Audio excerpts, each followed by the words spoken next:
The Fixed Liberty podcast is presented by the Fixed Liberty Project, where we explore the fundamental principles of liberty and morality upon which a free society stands and thrives. Learn more and sign up for our free weekly email newsletter at fixedliberty.com.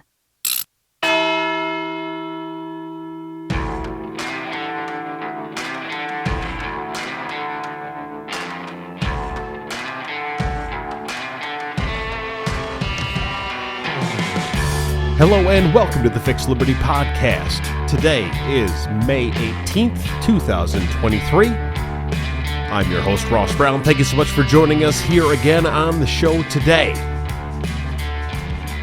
It's been nearly 2 months since I have released a new podcast episode, but if you just subscribe to my weekly email newsletter, which you should if you don't, you know that I've had a very busy and very productive 2 months here at the Fixed Liberty Project. First, most significantly in that time, I have completed my research of the Federalist Papers. That is something I've been working on for the better part of a year, actually. Started to read the Federalist Papers on August 22nd, 2022. Finished up the reading of the Federalist Papers on December 21st, 2022, so total reading time of 122 days. But as I'm doing my research, eventually I want to write a book myself, right? And so I'm doing a lot of research, and so when I finish reading a book, I go back through the book a second time to extract my research notes. So I started that process on January 3rd of this year, and wrapped up that process on April 29th of this year for a total of 117 days worth of research time. So I really wanted to get that project done by the end of April. It's just a deadline I put out there for myself to make sure I got it done finally. And I'm happy to say that I got that done at the end of April. So thanks for journeying with me. If you've been journeying with me in my weekly email newsletters, you've seen it all firsthand. But that's not all that I've been up to. I've also been preparing for a class at which I was invited to speak at Monona Grove High School here in the greater Madison, Wisconsin area. And I had a chance to teach that class last Friday. Mr. Jeremy Wallace invited me to speak to his current events class as a guest speaker to discuss the topic of minimum wage with his students. And we had a great discussion over the course of about 90 minutes with the class, but I invested a lot of time and energy pulling my thoughts together for that class, so I thought I'd get some extra mileage out of my efforts by sharing them all here as well at the Fixed Liberty Project. And thus, we finally have a new podcast episode. So, minimum wage, currently set federally at $7.25 an hour, is one of those topics that pulls on our heartstrings. Therefore, before we consider the actual effects of minimum wage, we are wise to gain clarity on our desired results. I posed these questions to students last Friday to kick off my conversation with them. I asked them, what are we trying to achieve by means of a minimum wage? What is the heart behind the law? And the students started to answer, and I started to take notes on the whiteboard. They offered insights, things like, we want to stop child labor. We don't want corporations abusing their workers. We want to compensate for workers' potential ignorance of their value. We want to provide a baseline for pay which reflects the wealth of our nation. We want workers to earn a living wage. So we looked at all those answers, looked at that big list together, and I asked the students for permission to summarize basically what are we talking about here. I asked them, is it our overall desire to promote human dignity? And yes, the students agreed that indeed promoting human dignity was a reasonable way to summarize all of our desired results of a minimum wage. So on the whiteboard was displayed a list of noble aspirations. The idea that we are going to pursue human dignity. That's a really good, noble aspiration. But the question became, is minimum wage the best way, or at least a helpful way, to pursue those worthy goals? And that question would hang in the air for the next hour. Before we could answer it, we needed to consider a few other ideas. First, we needed to understand the concept of value. Now, this is really fun because day to day, I run a small family manufacturing business. And among other products, we manufacture beanbag chairs. So my knowledge of a beanbag chair is pretty comprehensive. And I brought several physical items with me to class that day so that students could review them in person. First, we looked at a piece of raw textile material. I walked around the classroom to let the students feel the vinyl for themselves. And if you subscribe to my email newsletter, you've already seen the photos of me walking around the classroom, letting the students touch the material, handle the material, get a sense for the quality of the material. The students found that the material was soft and supple, yet also weighty and durable.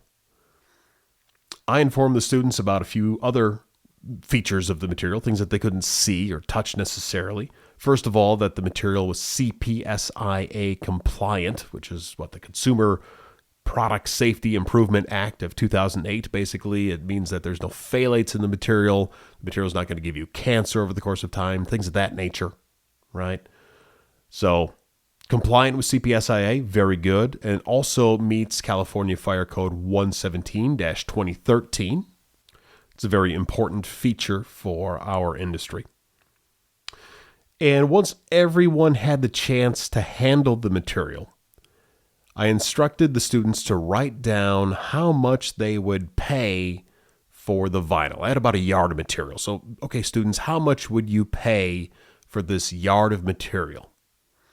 And if they didn't want the material, that was okay. They could simply write down $0. But students, go ahead and write down your answers. And they did. Secondly, we looked at a kit of beanbag chair pattern pieces that were cut from the same type of fabric. So it was like, here's the fabric, but wait, there's more.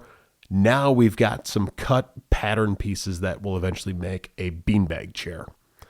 And I asked the students the same question. How much would you pay for this kit of cut pieces? Go ahead and write down your answer. Now, the students' interests in the goods thus far evaluated was understandably quite minimal. But the third item we evaluated together started to pique students' interest. I asked them, how much would you pay for a completely sewn together beanbag shell? So this was basically a finished product, but just wasn't filled with anything yet. How much would you pay for just the shell? Students recorded their answers on their papers, and most recorded a figure greater than 0 for the very first time. The fourth item we evaluated was finally a finished product.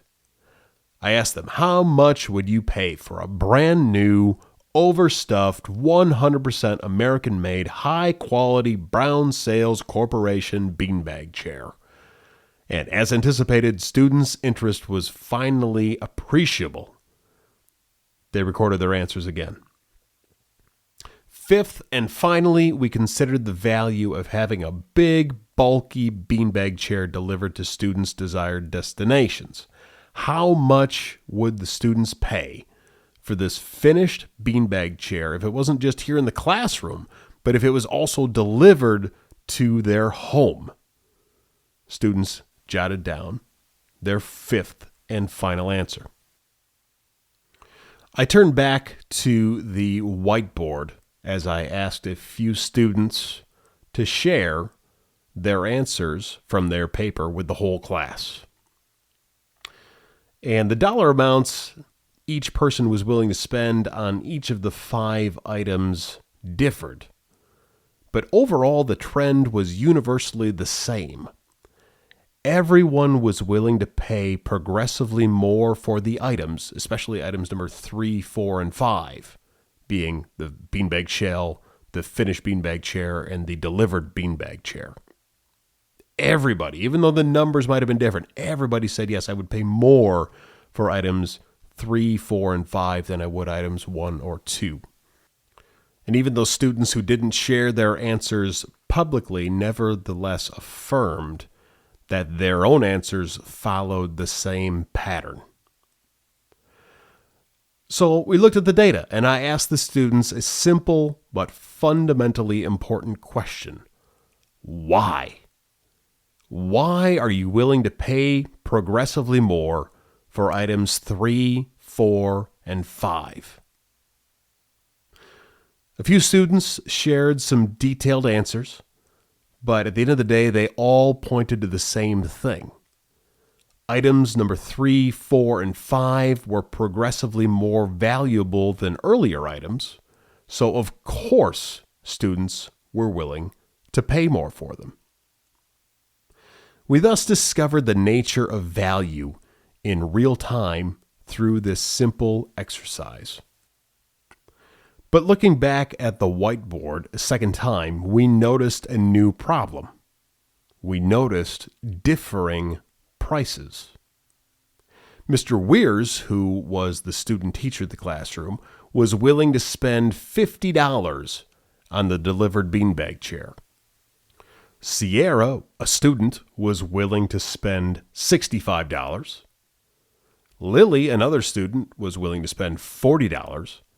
And Miles, yet another student, was willing to spend $50. So how could we determine the proper price for a delivered beanbag chair? I offered an observation. I said that as the seller of beanbag chairs, my desire is to sell them for as much as possible. But as purchasers of beanbag chairs, the student's desire is to purchase them for as little as possible. The students agreed with my assessment of the situation. So how would we ever come together to agree upon a price? Well, I let out with an answer. Markets.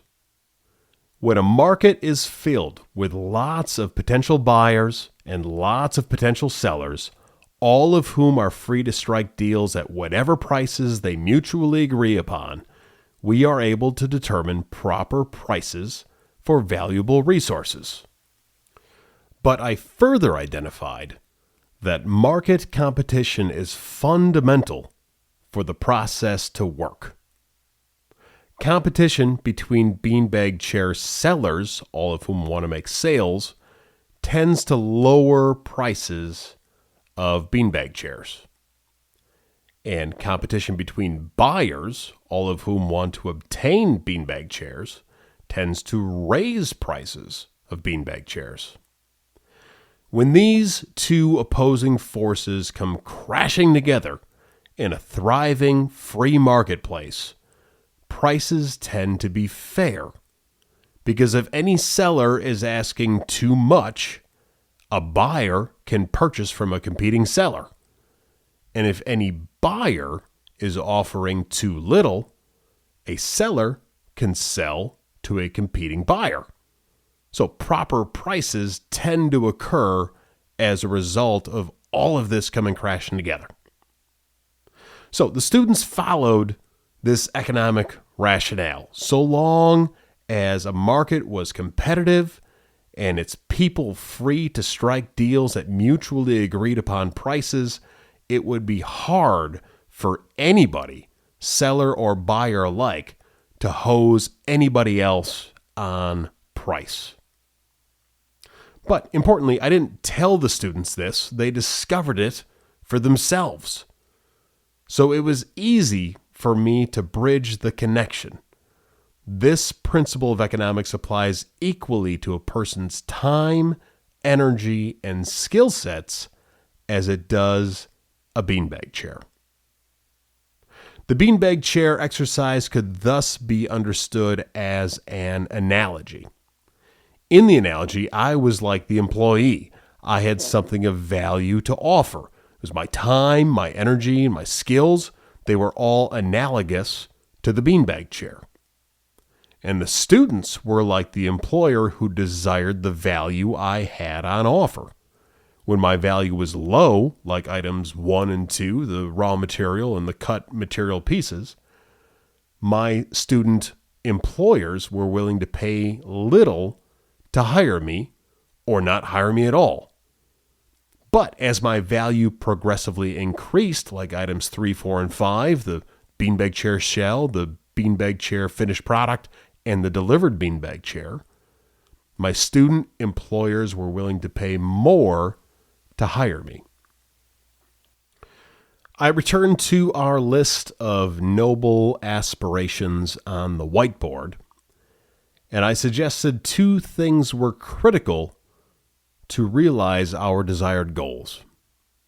First, markets need to be competitive and filled with free buyers and sellers of employment so that proper compensation rates could be determined. And second, workers who wanted to earn more money had to progressively increase their value by improving their skills. Now, we just spent a fair amount of time talking about the first idea about a competitive market with free buyers and free sellers, but we hadn't really talked about how a worker might increase his or her value yet, so we dove into that second idea. How can an employee improve their skills and thereby increase their value in the labor marketplace? Well, I opened it up for a bit of discussion with the students, but ultimately it came down to 3 things. First, there's schooling. Second, there's experience. And third, there's personal growth. Now, the majority of students in the classroom last Friday were seniors, and most of them had jobs. So I interviewed a few of them about their positions. I intentionally didn't ask anyone about their wage, but I did ask lots of other questions. Where do you work? What do you do? Is this your first job? How long have you worked there? Are you more valuable to your employer today than you were on day 1? If yes, how so? What skills have you learned through experience on this job? And how will those skills transfer into future employment opportunities? The students who shared their answers with the class worked at a variety of places, but the trend of their answers was all the same. Students worked simple positions today, but they were indeed learning valuable skills on the job. Everyone said that they were more valuable to their employer today than they were on their first day. The simple interviews revealed that job experience is a really big deal. Experience is progress. It is like the raw material of the beanbag chair being cut into the pattern pieces, and then later the pattern pieces being sewn into the beanbag chair shell. The students recognized that they were still relatively low-skill workers. Surely they were not the finished product yet, but they were indeed learning and increasing their employment value as a result. So we were probably 60 minutes into our discussion at this point, and I was yet to make any appreciable connections to minimum wage, which was, again, the basis of my invitation to this class. But with the grounds now properly established, and with that list of first questions about the heart of minimum wage still hanging in the air, it was time to bring the plane in for a landing. I return to an analogy. Going back to beanbag chairs, let's say I was happy to sell and ship my beanbag chair to any customer in the region for $100. But a competing beanbag chair supplier who produces ultra high-end products is sick and tired of me and my piddly $100 sales competing with their luxury goods. Let's say that my competitor knows the right people in government, so they successfully lobby government to institute a $200 minimum price for a beanbag chair. My beanbag chair isn't worth $200 to most customers, so my opportunities largely dry up. I'm worse off, and my would-be customers are worse off too. In this analogy, you could say that my lower value beanbag chair was discriminated against by the minimum beanbag chair price. In the same way, I explained to the students, minimum wage laws discriminate against low-skill workers. By definition, people who make only minimum wage are low-skill workers. And look, that's not a knock on their character or their potential. It's simply to identify their state of value in the labor market as of today. They are like items number 1 or 2 or even number 3 in our beanbag chair value analysis, relatively low value in early stages. But that doesn't mean that the value can't increase. We eventually do get to the finished beanbag chair and the delivered beanbag chair items 4 and 5. It's simply a process. But it's a process that can never progress if it is never initiated. I shared a quote from a book called Free to Choose, which is written by Nobel Prize-winning economist Milton Friedman and his wife Rose Friedman, which states, in today's dollar terms, quote, "The minimum wage law requires employers to discriminate against persons with low skills. No one describes it that way, but that is in fact what it is. Take a poorly educated teenager with little skill whose services are worth, say, only $6.25 an hour. He or she might be eager to work for that wage in order to acquire greater skills that would permit a better job.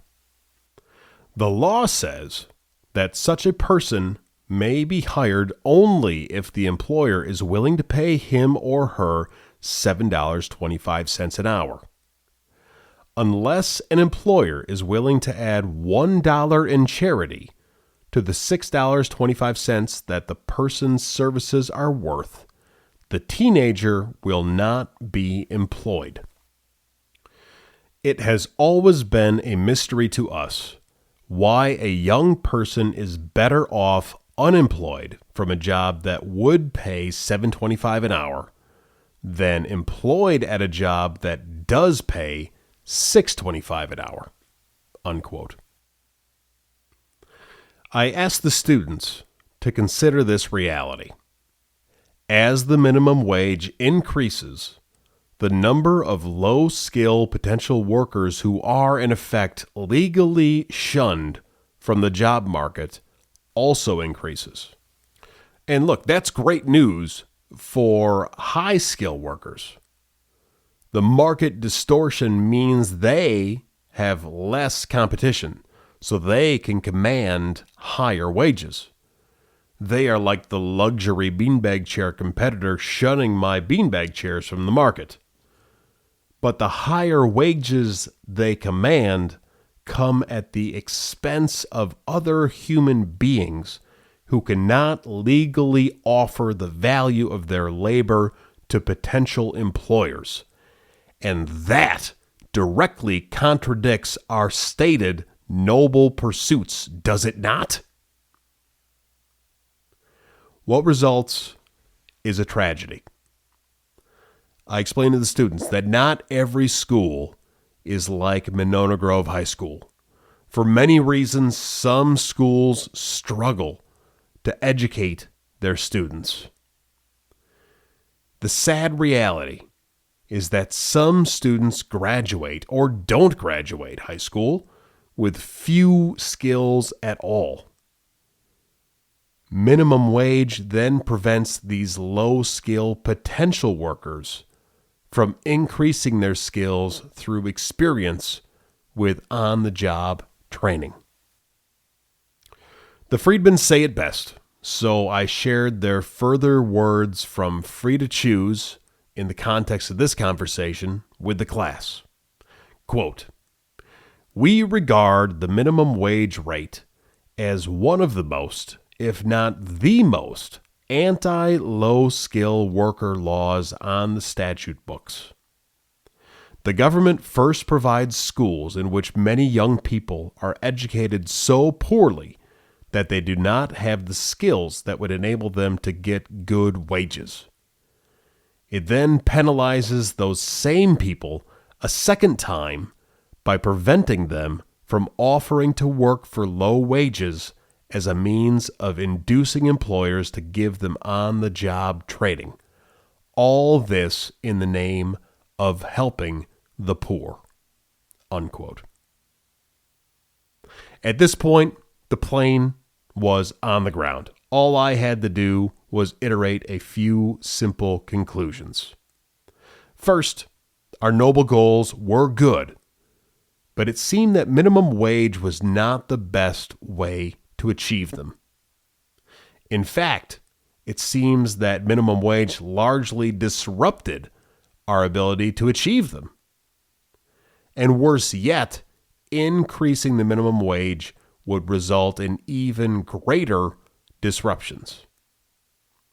If we claimed America to be a land of equal opportunity, we would do well to eliminate the minimum wage law altogether. We had a bit of time for questions and open discussion after my prepared remarks in class, and I'm not sure where any of the students stood on the question of minimum wage after our discussion, but I know for fact that everyone had new considerations rolling through their minds. So thank you again to Mr. Wallace, Mr. Weirs, and Monona Grove High School for the opportunity to teach a class and engage your students in good conversation. I look forward to next time already, as do, I hope, my Fix Liberty listeners. Thanks for tuning in to this episode of the Fix Liberty podcast. I'll see you next time.